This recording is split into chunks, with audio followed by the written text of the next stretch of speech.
Major news over the weekend about the Dakota Access Pipeline. We've talked about the militarization of police at the Dakota Access Pipeline. We've talked about protests by veterans there to basically serve as human shields from protesters. We've talked about Donald Trump's interest in going forward with the pipeline, as well as his financial conflicts of interest via owning shares in one of the involved companies. And the major news is that the Army Corps of Engineers is not going to grant the permit for the Dakota Access Pipeline to drill under that Missouri River.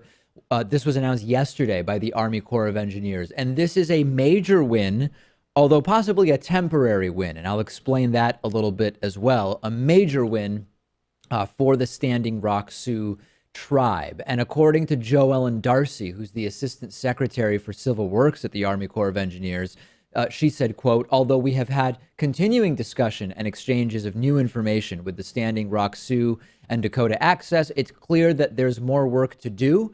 And the best way to complete that work responsibly and expeditiously is to explore alternate routes for the pipeline crossing. So now the Army Corps is going to undertake an environmental impact statement. They're going to look for alternative routes. This is the same thing that the Standing Rock Sioux Tribe said in their own announcement. So victory in the short term, absolutely undeniable. Now, Jan Hasselman, who's an attorney for the tribe, said, number one, this is a decision that can be appealed. And number two, this is a pipeline that could just have a slightly different route that is ultimately approved. So I want to be clear, Pat, this is a victory for now, but we know the incoming Trump administration wants to deregulate fossil fuels. The energy company involved will likely appeal the decision. It's not over till it's over. And Donald Trump formally announcing his support for the pipeline a few days ago. So can we call it a short-term win? I absolutely would call it a win, and not just a win for this tribe and for clean water, but also just in the political process when you have this coalition of outsiders and insiders, of Native Americans and veterans all coming together, you can enact political change. No doubt. So I think that is really the big story here, which is that we can attribute some of this victory to the recent arrival of veterans to protect protesters. We all know that the headlines would be hugely damaging if you see law enforcement treating vets the same way that they were treating protesters. That would not play well. And we've also learned that protesting can accomplish stuff when done, number one, strategically, number two, with clear goals. But we also should learn from this that just saying, oh, we're protesting, that doesn't alone have the impact that many people would want. This succeeded because it was knowing how to protest and stand up for what's right.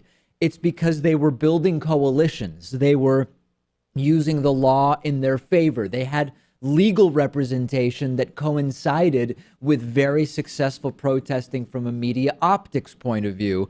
I think if there's a lesson to be learned here for protest activism, Pat, it's that you need to do more than just the protesting. They really did it. And it was very strategically done, because if you saw some of the tactics that the police were using, it was things like water hoses and sound cannons. They didn't respond in kind. They responded peacefully, and it worked out well to their favor. And I know some people will say, well, but David, some of the protesters didn't respond peacefully. By and large, they did. And that's part of the bigger picture as to why this was successful. So no doubt, a victory for now. Dakota Access Pipeline permit will not be granted as designed. We will watch for the appeal. We will watch for commentary from Donald Trump, and we will continue to keep you up to date on the situation.